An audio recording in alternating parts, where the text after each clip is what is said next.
At this point, we should gather up everybody who still supports Keir Starmer and believes he's telling the truth and is an honourable man, and put them all in one place and undertake a scientific experiment to prevent this kind of thing ever happening again.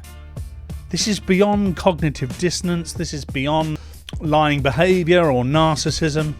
These people are absolutely stark raving mad. Bottom line is, Keir Starmer is either a liar or an absolute buffoon. Or, option C, both. But if you're out there thinking still the right man for the job, then have I got news for you. You are mentally ill, you bunch of wazzocks. At this point, we're about a week away from Keir Starmer denying that he knew he was Prime Minister. Hello, it's me, Paul Cox. Today I want to talk to you about Keir Starmer and the fact that he has never seen or been aware of anything that's ever happened whilst he's been Prime Minister. Let's just go over the current story that he was completely unaware of and is unforgivable that he wasn't, according to him. Peter Mandelson, believe it or not, previous ambassador to the US from the UK under Keir Starmer as Prime Minister, failed his developed vetting checking.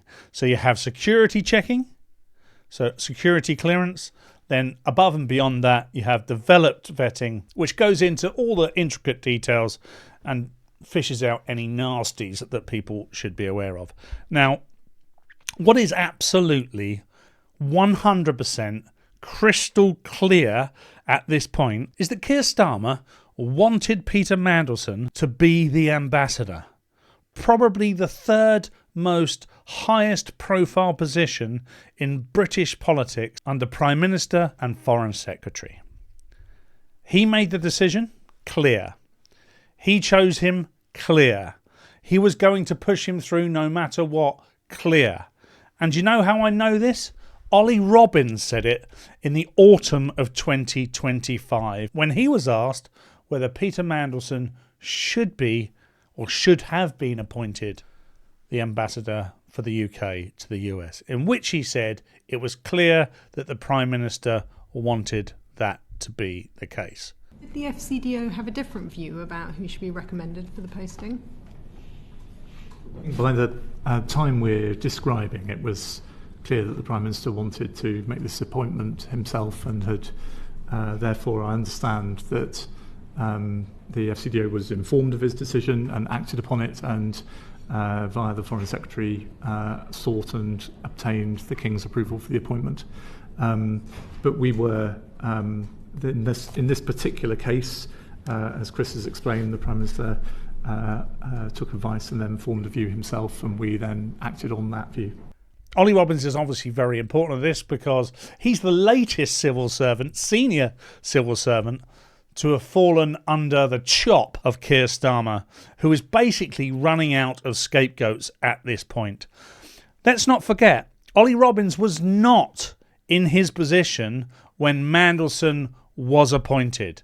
He was in his position when it was discovered that Mandelson had failed the developed vetting process. What we're being asked to believe by Keir Starmer is that Ollie Robbins never told Keir Starmer that Peter Mandelson had failed developed vetting.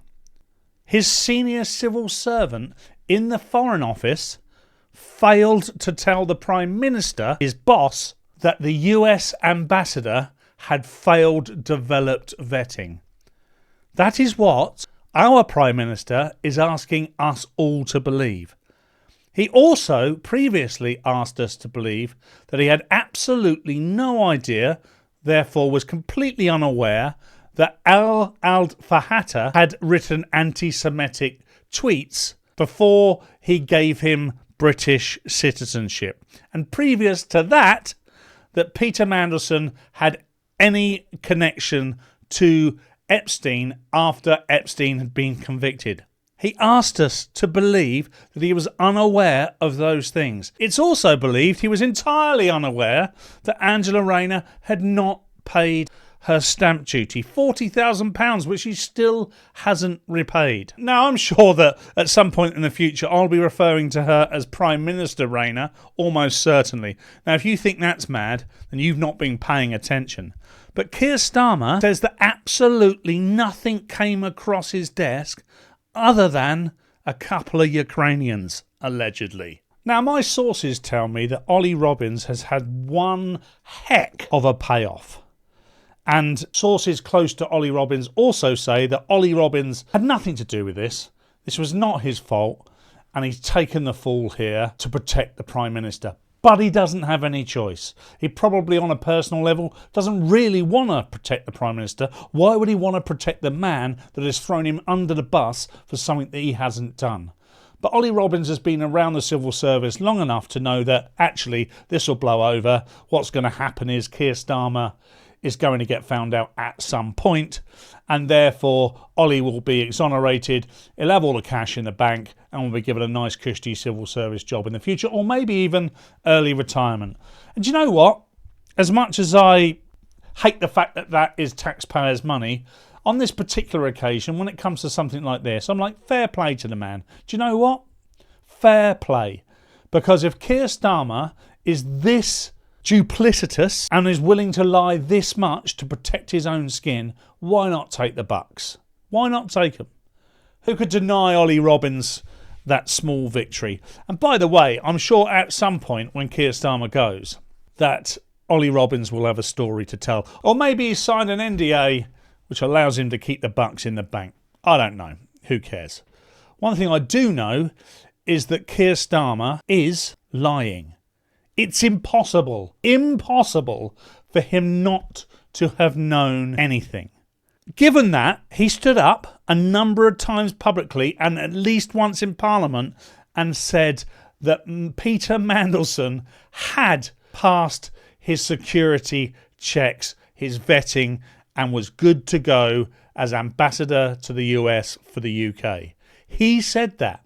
And you're telling me that, okay, it's possible that perhaps previous to him saying that he didn't know, but you're telling me that after he said that, someone in the civil service, as senior as Ollie Robbins, or someone working for Ollie Robbins, didn't go up to the Prime Minister and say, hey, Keir, look, you said this, however, that's not true, this is the case. And then we were told that Tuesday just gone, Keir Starmer found this out. Well, guess what happens on Wednesday at midday every flipping week? Prime Minister's questions.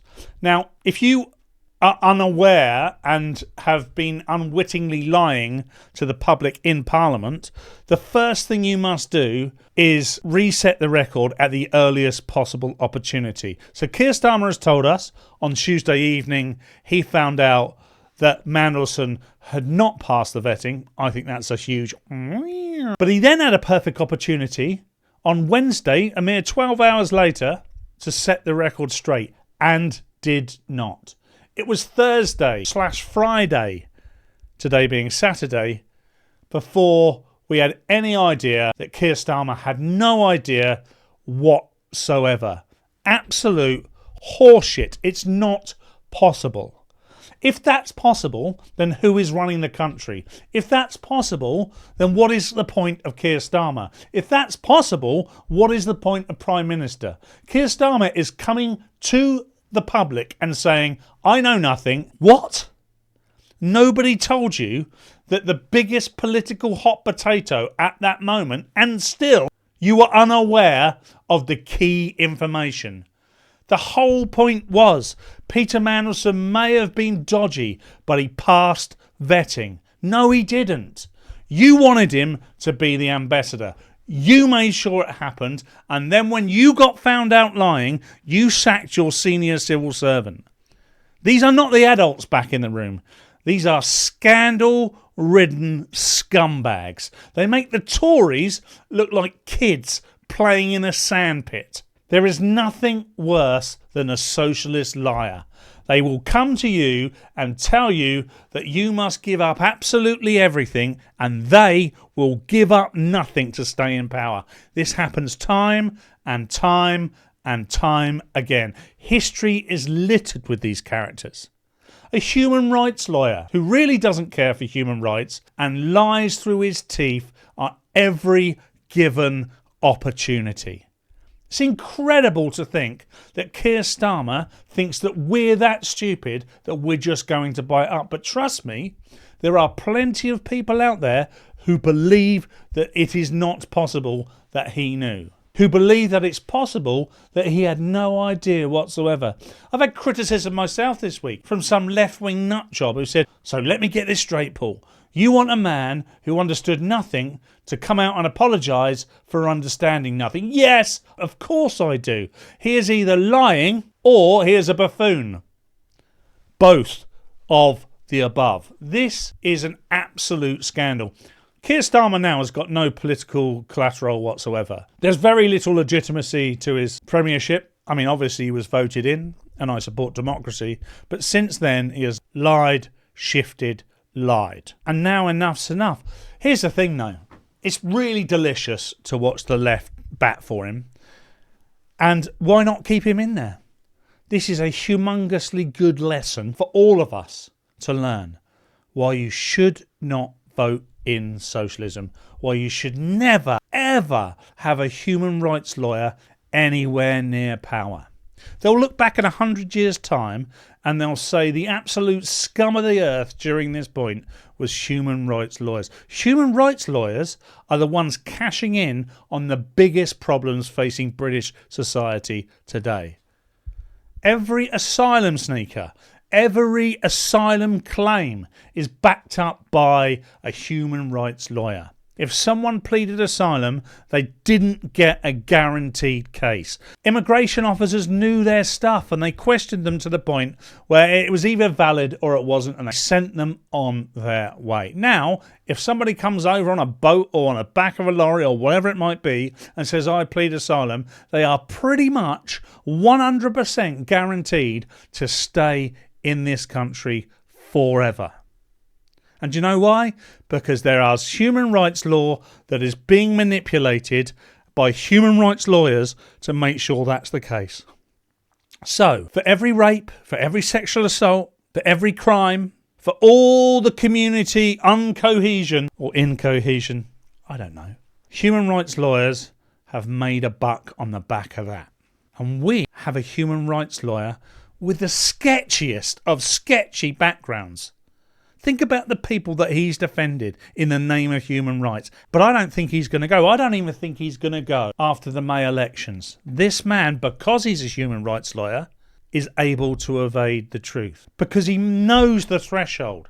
He knows that if he plants enough plausible deniability, he can stay. And he knows he can stay because he knows everybody vying for his position is incredibly weak. Streeting, Rayner. These people shouldn't even be local councillors, let alone Prime Minister or in the cabinet. And he can also tell every single one of those 300 plus Labour MPs that if he goes, the chances of a general election coming sometime soon are incredibly high. And if there's a general election sometime soon, 90% of those 300 odd Labour MPs will lose their job. And most of them have never earned more than 20 grand a year, let alone 90 plus. They are on the cushiest of cushy numbers. I'm not saying being a politician is easy, but I am saying it's a lot easier than what they were doing before, and it's a lot more lucrative than what they were doing before. And every single one of these socialist wannabes will cover their own arse and fill their own coffers before they put their constituencies first. Every single time. Just have a look at what's going on right now. Imagine being a Labour MP now and laying your head down at night and just falling to sleep like everything was okay. I'm not saying the Labour Party are responsible for every problem that you and I see today, but what they are doing is proliferating it purely by being in power and supporting someone like Keir Starmer and Keir Starmer's policies. Keir Starmer has a mission to complete. One of his own volition and one that he's being paid to do by the dastardly people in the background. Unequivocal. Obviously my opinion, but unequivocal in my opinion. So, he is not going anytime soon because he's yet to get his it back into the EU via the back door. He's yet to create enough policy and law that holds every future government to ransom. Oh, no, one government can't hold another government to ransom. Oh, really? Have you any idea how difficult it is to untangle yourself from all of this stuff? You think that the people that signed us up to the ECHR had any idea of the trouble they were going to cause us? Maybe they did, maybe they didn't. But without the ECHR, bam, you can make 80% change straight away because you are not beholden to this nonsense. It's not about human rights. It's about protecting human from human rights. Keir Starmer is a scoundrel. Keir Starmer is a liar. Keir Starmer is in massive amounts of trouble. But he is a slippery snake. And he will stay in power for as long as he wants. Scandal after scandal, lie after lie. This man's a lawyer. He's going to get away with it. You and I hate him. But it's not just us that hate him. It's the people that traditionally support him that hate him. There is just a few people left, a couple of die-hard lunatics that want him in place. And I'll tell you what, as I just said, let him stay. Give him another 6 months. People would argue, oh, imagine the damage he can do in that time. I'll tell you what, that for whatever damage he does, he will infinitely more expose what this type of politics is like. And every generation needs a reminder. Every generation needs to know that the ideals that they think of when they're 16, 18, 22 are actually horseshit. And life is difficult. And running a country is incredibly difficult. And there has to be a balance. And there has to be a trade-off. And it can't be all jam today. And it can't be socialism. Socialism and communism is not the answer to any... I don't know what the question is if that's the answer. But nothing in British society ever has the answer been socialism or communism. And every single time something like this gets near power, we see exactly this. That's not letting anyone else off the hook. That's not saying that anybody else who can come in from the populist right can do a job that is 1,000 times better and make it look easier. But what it does tell you is they will make difficult decisions. Every time you're told that in the past there was austerity, the chances are there was no austerity whatsoever. It was just people making difficult decisions and trying to balance the books. You know this just by running a household budget. Running a household budget is no different really than running a country's budget. You have to make difficult decisions. If you give all the money away to the kids now, have what you like, do what you like, don't do anything for it, A, they won't learn a thing, and B, you will be skint quicker than you can say Ukrainian rent boys. It's as simple as that. So you have to make the difficult decisions. And this is where the right and the populist right will come in, because they will be willing to do so. I don't know which party. I never nail my colours to the mast, and I get criticised for not supporting Farage or not supporting Lowe or being some sort of reform zealot or a Tory or somebody who would vote Restore, something terrible. Oh no! He would vote for a different type of politics. I tell you what, I've said this before and I'll say it again. When May's local elections come, vote for the party that will change this horseshit. Do it. And I guarantee you it's not the Green Party, it's not the Labour Party, and it's very unlikely to be the Lib Dems. You have a choice. You make your choice. I'm not going to convince you one way or the other, but if you think what's happening now is good, probably you shouldn't be allowed to vote. But good luck to you. Keir Starmer is going to get away with it, and he'll continue getting away with it, and here's the solace you should take. It's okay. He won't be there forever, and he will expose them for what they are. Nasty, nasty socialists. If you like this content, please subscribe, like, share, click that bell so you're notified every time I release a video, which is daily at the moment. I can't see that stopping anytime soon. And of course, check out my This Is series. Check out the playlist on my channel. This Is series is where I discuss the words, the phrases, the organisations that are used in common parlance when the political debate is raging or the cultural war is raging, as I often refer to it. It helps us understand from an elementary level what these things mean, how they came to fruition, and how they play their part. So when you're having that discussion in the pub or when you're having that discussion online, you are somewhat informed and you cannot be hoodwinked because someone's used a term that you didn't understand. And why would you understand? You've got a life to lead. You've got to know when the bins go out. You've got to know when the kids have got music or football or whatever it might be. Just tune in, watch my This Is series. 20 minutes later, you'll be slightly better informed. Do follow me on social media at Paul Cox Comedy on all platforms. And until next time, keep it real.